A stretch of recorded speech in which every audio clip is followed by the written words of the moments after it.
بسم اللہ الرحمن الرحیم۔ زکوٰۃ کے تعلق سے عوام کے بارہا یہ سوالات آتے رہتے ہیں کہ کس پر زکوٰۃ ہے کس پر نہیں ہے۔ مختلف چیزوں کو شمار کرا کے وہ پوچھتے ہیں کہ کیا اس پر زکوٰۃ ہے کیا اس پر نہیں ہے۔ تو آج میں زکوٰۃ کے تعلق سے آپ کو ایک ایسا فارمولہ بتا دوں جس کے بعد آپ کو کسی کو یہ پوچھنے کی ضرورت نہیں پڑے گی کہ کیا اس پر زکوٰۃ ہے یا اس پر زکوٰۃ نہیں ہے۔ تو وہ فارمولہ کیا ہے کہ شریعت نے زکوٰۃ صرف 3 ہی چیزوں پر نافذ کی ہے، صرف 3 ہی چیزوں پر زکوٰۃ ہے، اس کے علاوہ کسی بھی چیز پر زکوٰۃ نہیں ہے۔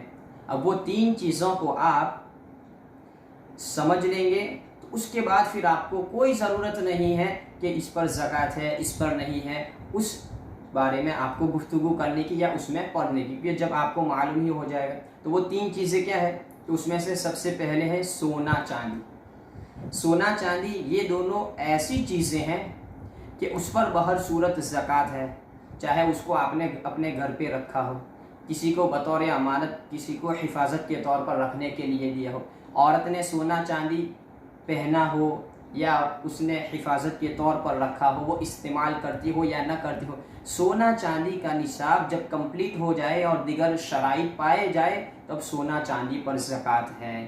تو یہ پہلی چیز ہوئی سونا چاندی۔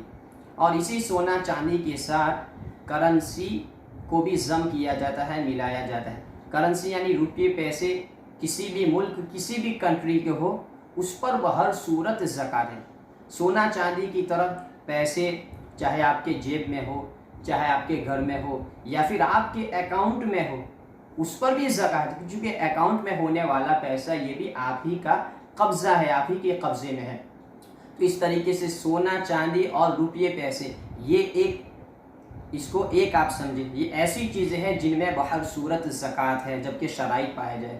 اب دوسری چیز مال تجارت، سامان تجارت، کہ آدمی کا جو بھی کاروبار دھندا بزنس ہوتا ہے اب اس پر زکوٰۃ ہے۔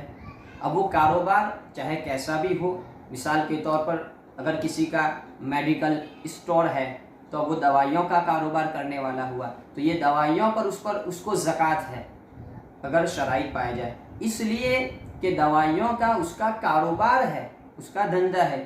اسی طریقے سے کوئی کپڑوں کا کاروبار کرتا ہے، چاہے وہ کچے کپڑے ہو یا بنائے ہوئے تیار ریڈی میڈ سوٹ ہو، اس پر بھی زکوٰۃ ہے، کیونکہ یہ کپڑے اس کے گھر کے پہننے کے استعمال والے نہیں ہیں بلکہ کپڑوں کا اس کا کاروبار ہے، تو اب یہ تجارت کی شکل بن گئی، لہذا کپڑوں پر اس کو زکوٰۃ ہے۔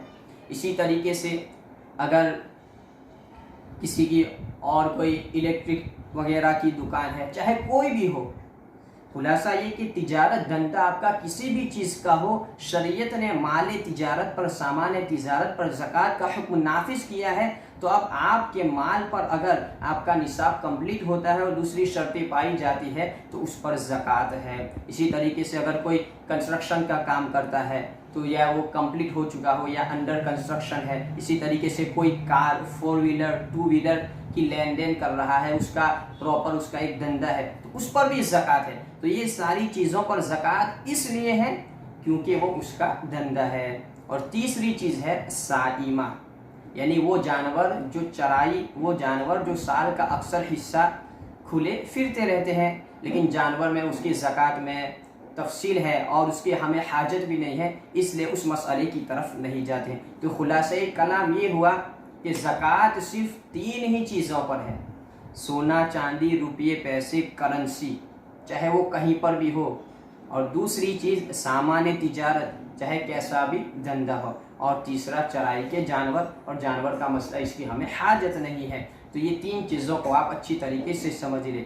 اب اس کے بعد انشاءاللہ ہم ان چیزوں کو بھی بیان کریں گے کہ کس پر زکوٰۃ نہیں ہے، مکانات ہے، زمین ہے، اس پر کب زکوٰۃ ہوتی ہے کب زکوٰۃ نہیں ہوتی ہے، تو انشاءاللہ اس کو ہم بعد میں بیان کریں گے۔ وآخر دعوانا الحمد للہ رب العالمین۔